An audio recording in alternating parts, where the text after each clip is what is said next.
Bora lá então, graça e paz, irmãos. Vamos dar sequência então no nosso módulo 14, os Evangelhos e Atos, a consolidação da igreja, né? Na verdade essa lição é a continuidade do Evangelho de Marcos, que a gente tem dado início então já na aula passada, e hoje é o esboço comentado então do Evangelho de Marcos. Então a gente vai dar falar só pelo capítulo 3, porque é muito grande, é muito extenso, e esse módulo é muito pormenorizado, falando detalhe por detalhe. Então vai ser uma sequência de fato, não vai ser muita ligação um no outro, mas a gente vai dar sequência conforme o Evangelho de Marcos ele é relatado, como ele é escrito para nós. Amém? Então Marcos ele não se preocupa muito em fazer a biografia de Jesus num sentido assim, com uma questão muito, não digo fidedigna, mas o relato era fiel, mas não em detalhes, ou se preocupando com uma sequência precisa cronologicamente falando. O objetivo dele, ele é super objetivo, ele tecnicamente assim, ele é introdução, Jesus na Galileia, na Judéia e ressurreição, basicamente é isso. E provavelmente assim, pelo propósito de urgência que ele tinha, né? Marcos tinha um propósito de urgência, de passar com bastante objetividade, então ele tinha os fatos muito objetivos, muito claros, né, e precisos. É uma abordagem direta, simples, e ele é ágil. Tanto que o termo imediatamente é cerca de 42 vezes só no Evangelho de Marcos. 42 vezes ele usa o termo imediatamente, né, dando esse dinamismo para Jesus. Tanto que a gente costuma falar, né, que Marcos escreveu um evangelho para romano, então os romanos tinham muito a questão ligada ao seu exército, então a questão de dinamismo, a questão de imediatismo, a questão de prontidão, por isso que Jesus imediatamente, nessas 42 vezes, só no evangelho de Marcos. Então dá para entender bem que é uma linguagem muito atrativa, né, torna Jesus atrativo para os romanos, e é bem mais do que todos os evangelhos juntos, esse termo, né, de imediatamente. E dá para entender também assim, a questão de clareza, porque o Evangelho de Marcos, alguns costumam dizer o Evangelho de Pedro, porque é um evangelho escrito com a mão de Marco, mas com os olhos de Pedro. Por isso é uma explicação, né, a explicação dessa abordagem bem direta e bem clara. Marcos ele utiliza muito a figura de Jesus Filho, Jesus amado, Filho de Deus, mas em contrapartida com isso, ele mostra um Jesus como servo sofredor, independente dele ser filho do próprio Deus, ele se tornou servo e assim mesmo sofrendo, né? Na primeira parte do livro, né, ele não tem aquele exagero de detalhes e a sequência também não é muito perfeita, embora clara, mas a cronologia, como eu já tenho falado, não é perfeita. No início ele já fala do ministério de João Batista, bem sucinto, um evangelho, o ministério de João Batista, uma história bem sucinta, bem clara, promissor, mas curto, fala bem pouquinho do ministério de João Batista. Logo após o batismo de Jesus também ele é bem pautado em dois focos, né? A questão do Espírito Santo ali notoriamente, Jesus sendo anunciado pelo Pai, e logo após a gente vê que a tentação em si de Jesus ela não é descrita, ela só é mencionada genericamente, então ele não dá esse foco para a questão da tentação de Jesus no deserto. Já na segunda parte, né, desse bloco do livro, a gente vê que ele relata desde o retorno de Jesus, né, desde o deserto, já indo para Galileia, já entra com o chamado de Simão e André, Tiago e João ali junto ao mar da Galileia, e aquele encontro com Pedro ali, aquela pesca e tudo mais. O início do ministério de Jesus já em Cafarnaum, né, onde a natureza de Jesus foi denunciada por aquele moço possesso. Lembra quando ele diz, bem sei que é santo, o santo de Deus. Foi quando a deidade, né, a divindade de Jesus foi denunciada, naquele ato onde Jesus repreendeu e libertou aquele moço, onde foi curado a saúde de Pedro, um leproso e aquele paralítico descido sobre as cordas também.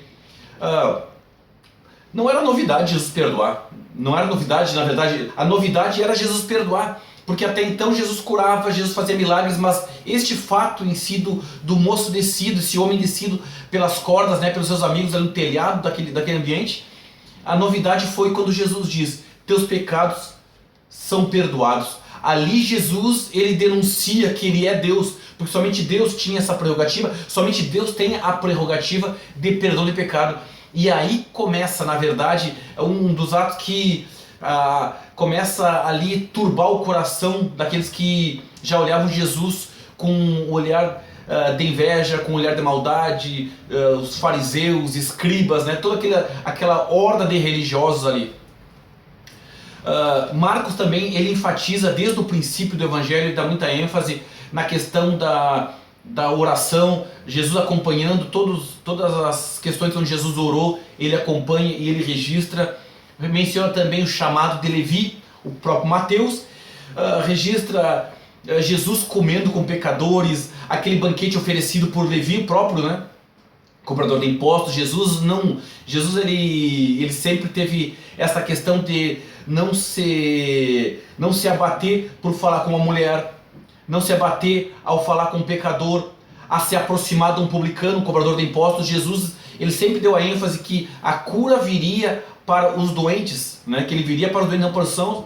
Jesus fala a respeito do jejum, e Jesus aprova o jejum, mas ele cita que jejum é um ato de humilhação, de contrição, não uma autopromoção. Não para dizer eu jejuei, para dizer eu fiz, não é para promoção pessoal, mas é um ato de humilhação diante de Deus. Ele ratifica, ele confirma que ele é o Senhor de sábado. E ainda no episódio das espigas que ele estava comendo com seus discípulos no dia de sábado, era uma armação dos fariseus. Não era permitido trabalhar, é bem verdade, mas comer sim. Os fariseus sabiam disso, mas queriam pegar Jesus de qualquer forma. Na sequência nós vemos o milagre na sinagoga, o homem da mão ressequida, era sábado. Os fariseus tomaram como provocação, e aí, nesse exato momento, começa o conluio para matar. Em meio a milagres, na sequência, em milagres e fatos e atos de Jesus, Jesus lá em Marcos 3, 13 ao 19, ele separa seus 12. Muitos dizem que a igreja foi inaugurada no ato da cruz do Calvário, outros dizem que a igreja foi inaugurada no Pentecoste, mas para alguns a igreja foi inaugurada aí, quando Jesus separa os seus 12. E é de se refletir, Os escribas blasfemam e Jesus adverte que não há perdão contra a blasfêmia contra o Espírito Santo. É um ato consciente, é um ato voluntário e ofende e afronta o Espírito Santo. Foi em um momento em que eles atribuíram, né, atos do Espírito Santo a demônios. E isto é pecar contra o Espírito Santo e não há perdão. Nós vemos que as parábolas também, agora, acho que já falei para vocês, que não é 100% cronológico, mas vamos lá então.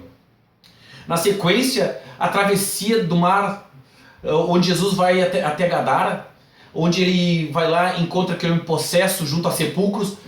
Só que, só dando um adendo para vocês, que em Lucas 8:37 explica o verdadeiro porquê eles pediram para Jesus sair daquele lugar.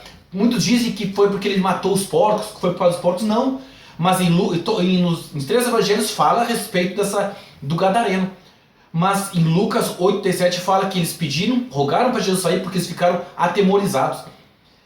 Na sequência, o retorno, né, ele é interpelado por Jairo, né, que ele pede para ir lá orar para curar a sua filha. Na sequência, a mulher com fluxo de sangue.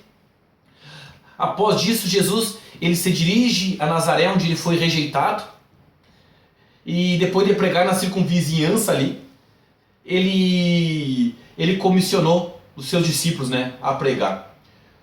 O que acontece na sequência? A morte de João Batista. Isso abateu um pouco Jesus. Quem lê a Bíblia vai notar. Vemos uma das situações que nos prova isso. Vamos ver que nas sequências, nas continuações, Jesus ele procura ficar sozinho em diversas situações. Nos capítulos sequentes, se você lê os evangelhos e lê esse relato a respeito pós-morte de João Batista, você vai notar uma diferença em Jesus. Bom, mas dando continuidade, acontece 2 milagres, os 2 junto ao mar da Galileia, né? O primeiro, a primeira multiplicação dos pães, e essa é a única mencionada para os 4 evangelistas, a única. E depois Jesus anda por sobre as águas.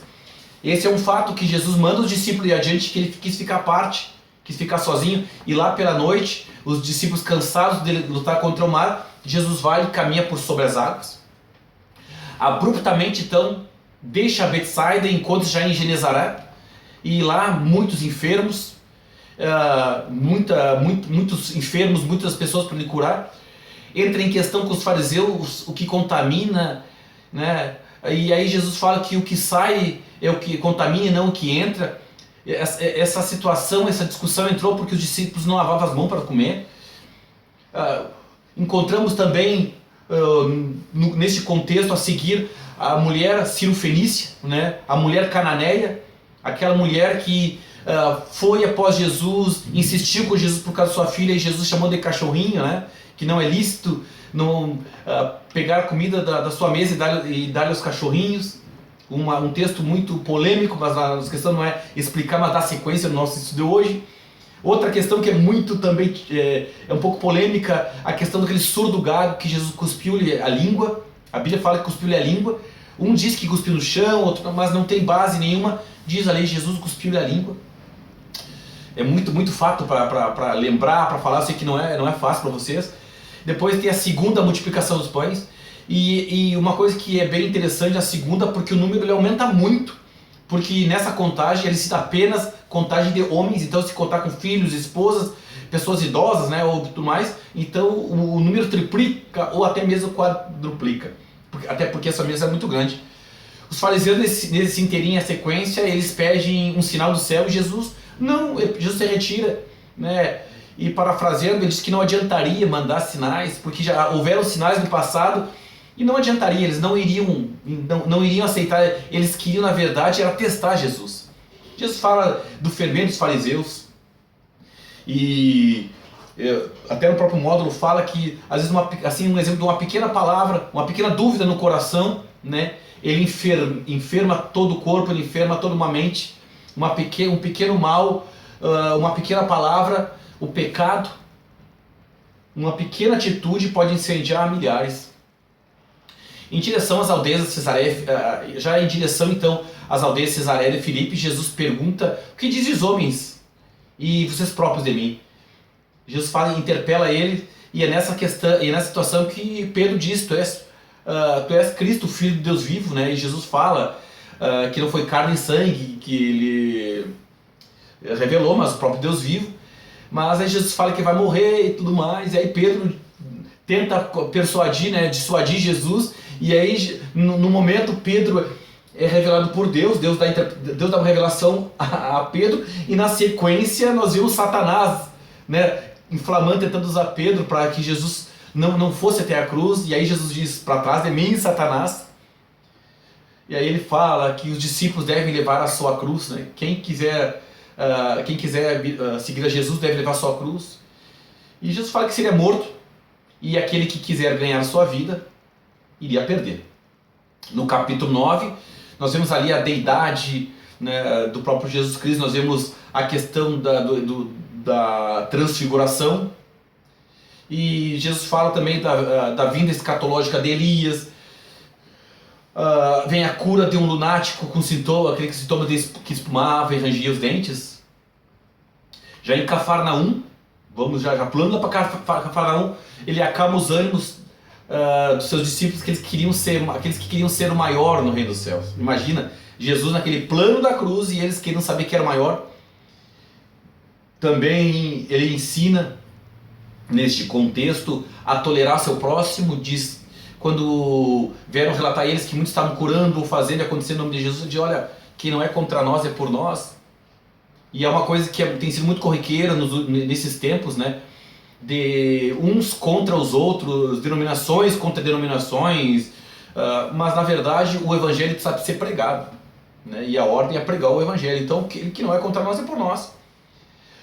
Fala dos que também, ele fala do que são um tropeço aos mais fracos, e é uma advertência daqueles que são um tropeço, né? Principalmente nessa caminhada da fé que a gente vê, muitas pessoas que estão lá na rua, muitas pessoas que estão com a mente fechada ainda vê o nosso testemunho, e ele prediz os escândalos, e ainda dá aquela referenda, né? Ai daqueles pelos quais virá o escândalo. Isso pra gente é uma reflexão tremenda. Já na quarta parte do livro, Jesus chega na região da Judéia, ele fala a respeito do divórcio, ele abençoa as crianças, e tem um dilema também, o dilema do jovem rico que quer seguir Jesus, né? E Jesus diz, olha, vende tudo que tem e me segue. E ele fica em dilema, ele não quer, se entristece e vai embora. Mas você lembra que no ano 70, depois de Cristo, os romanos tiraram tudo os judeus, né? Levaram tudo. E o que acontece depois disso aí? Imagina no ano 70, o jovem que era rico ficou pobre na terra e sem crédito no céu.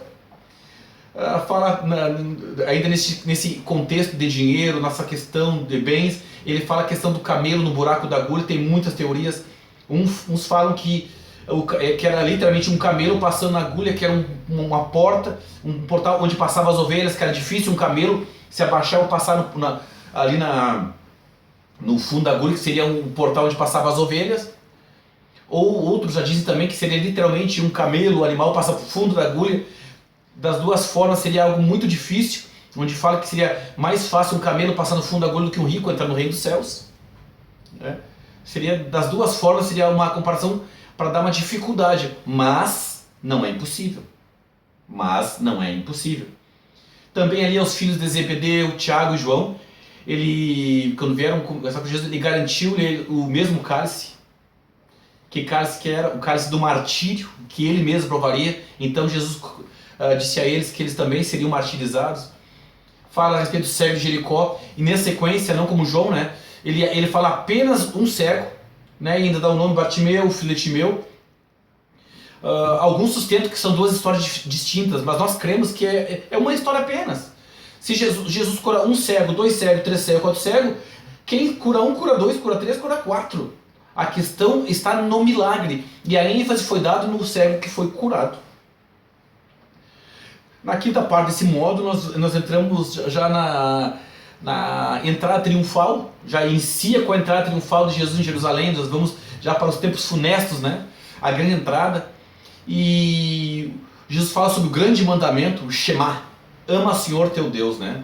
Sobre todas as coisas. Ele salienta a oferta da viúva pobre, aquela que tinha poucas moedas, né? E entregou tudo que tinha no gasofilácio. A questão de entregar tudo e não entregar muito. Ao sair do templo, ele fala das pedras daquele templo, a construção, e ele fala que não vai ficar pedra sobre pedra. Nós entendemos que a questão do templo era a questão simbólica, mas também na sequência dos templos, o templo também foi destruído. Ele contextualiza na sequência, ele cita a questão profética, o sermão profético, né, o princípio das dores. Jesus surge de abrupto também agora em Betânia, na casa de Simão, o leproso, onde lá ele está reunido com os seus, e vem aquela mulher e quebra-lhe o vaso de alabastro, ungindo o seu corpo. Enquanto acontecia isso, Judas selava o pacto da traição. Indo já para o finalzinho, a história já se inclina para a Páscoa. Jesus manda o seu discípulo na frente para separar um cenáculo, o lugar, fala do burrinho e tudo mais. Eles encontram ali o lugar para cear na noite. Após cear, após celebrar a Páscoa, eles vão para o Getsemane. Jesus leva os seus íntimos para orar e eles dormem, né? E Jesus lá atormentado, fala que ele é confortado por um anjo. E quando Jesus retorna, enquanto eles dormindo, Jesus acorda seus discípulos, o traidor aparece. O texto, no contexto, fala que um jovem envolto em um lençol acompanhava e seguia eles, né? Com Jesus preso. Muitas teorias e muitos teólogos defendem que este jovem era João Marcos, o escritor deste evangelho. E Jesus então é levado ao Sinédrio, e lá ele foi alvo de falsas testemunhas. O que era Sinédrio? Sinédrio seria o STF judaico, seria o Supremo Tribunal Judaico, com 71 membros. Então Jesus vai para o Supremo Tribunal Judaico, que era o STF, com 71 membros, né? Onde ele foi alvo de muitas falsas testemunhas ali. Quando Jesus sai, Pedro nega ele. Jesus já tinha falado, Pedro nega Jesus. Pilatos interroga, vê que não tem mal nenhum, oferece Barrabás para Jesus ser solto, o povo não quer, solta Barrabás. Jesus então é entregue aos soldados para ser martirizado, para ser afligido, é escarnecido por soldados, então depois vai à cruz. No Gólgota, a terceira hora, entre dois bandidos, Jesus é morto, o véu do templo se rasga, e um centurião romano, ao ver o céu escurecendo, ver todos a terra tremer, ele diz: verdadeiramente este homem era o Filho de Deus. Depois, envolto o corpo de Jesus em um lençol, ele é sepultado num sepulcro novo de José da Arimateia, que pede o corpo de Jesus, dá esse sepulcro novo, se cumprindo o que dizia na profecia. Já finalizando o livro, nós vemos que as mulheres já na manhã do domingo vão encontrar Jesus enquanto o túmulo aberto, e do interior um responde que já não estaria mais ali. Jesus aparece a Maria Madalena, ela dá notícia aos discípulos, Pedro volta, vai ao túmulo para conferir. Logo nós vemos a sequência, vemos os discípulos a caminho de Emaús, aqueles que iam descendo e lamentando, e Jesus se encontra com eles, começa a contar, e assim, por que você lamenta? Olha, tu és o único estrangeiro, o único que está alheio a todos os fatos do momento, sabe que Jesus foi morto, e Jesus começa a falar desde lá dos profetas, do Antigo Testamento, contar para eles, né? E eles lá, já no final, lá na noite, na hora de partir o pão, eles veem que era Jesus. Em seguida tem o fato da ascensão de Jesus, que Jesus ele é levado, Jesus